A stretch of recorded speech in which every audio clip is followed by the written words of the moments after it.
অন্যায়ের বিরুদ্ধে প্রতিবাদ করে জীবন্ত পুড়ে ছাই হতে হয়েছিল ফেনীর মাদ্রাসা ছাত্রী নুসরাত জাহান রাফিকে। সেই বুক কাঁপানো নৃশংস হত্যাকাণ্ডের দীর্ঘ বিচারিক প্রক্রিয়া এবার এলো হাইকোর্টের চরম নাটকীয় এক চূড়ান্ত রায়।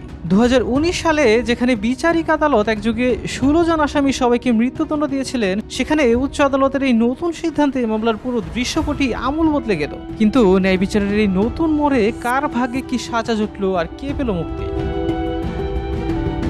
সোমবার হাইকোর্টের দ্বৈত বেঞ্চ সাবেক অধ্যক্ষ এস.এম. সিরাজউদ্দৌলা এবং শাহাদাত হোসেন শামীম এই দুজনের মৃত্যুদণ্ড বহাল রেখেছেন। তবে ট্রাইব্যুনালের সেই 16 জনের ফাঁসি রায় সংশোধন করেন নুরুদ্দিন, জাবের হোসেন, সাইফুর রহমান, মুহাম্মদ জুবায়ের এবং উম্মে সুলতানা পপির সাজা কমিয়ে যাবজ্জীবন কারাদণ্ড দেওয়া হয়েছে।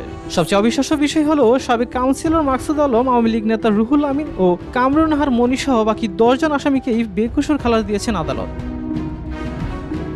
শুধু আসামিদের সাজার পুনর্বিন্যাসই নয়, আদালত কঠোর পর্যবেক্ষণ দিয়েছেন বিচারিক আদালতের তৎকালীন বিচারক মামুনুর রশিদের বিরুদ্ধেও। বিচারক কোনো জুডিশিয়াল মাইন্ড প্রয়োগ না করে অন্ধভাবে একযোগে 16 জনকে ফাঁসির আদেশ দিয়েছিলেন বলে মন্তব্য করেন হাইকোর্ট। একে মাইন্ডলেস সেন্টেন্স আখ্যা দিয়ে সেই বিচারকের ফৌজদারি বিচারিক ক্ষমতা কেড়ে নিয়ে অবিলম্বে তাকে আইন মন্ত্রণালয় সংযুক্ত করার নির্দেশ দেওয়া হয়। 2019 সালের 27 মার্চ অধ্যক্ষের বিরুদ্ধে শ্লীলতাহানির অভিযুক্ত লাই ক্ষিপ্ত হয়ে কারাগারে বসে নুসরাতকে হত্যার ছক কষেছিল ঘাতকরা। 6 এপ্রিল পরীক্ষার হল থেকে ছাদে ডেকে কেরোসিন ঢেলে দেওয়া আগুনে 80% পুড়ে যাওয়া নুসরাত ঢাকা মেডিকেলের বার্ন ইউনিটে লড়েছিলেন টানা 5 দিন। অবশেষে 10 এপ্রিল মৃত্যুর কোলে ঢলে পড়ে সেই সাহসী কিশোরীর রক্তে লেখা ট্র্যাজেডিটি দেশের বিচার বিভাগের ইতিহাসে এক অবিস্মরণীয় নজির হয়ে রইল।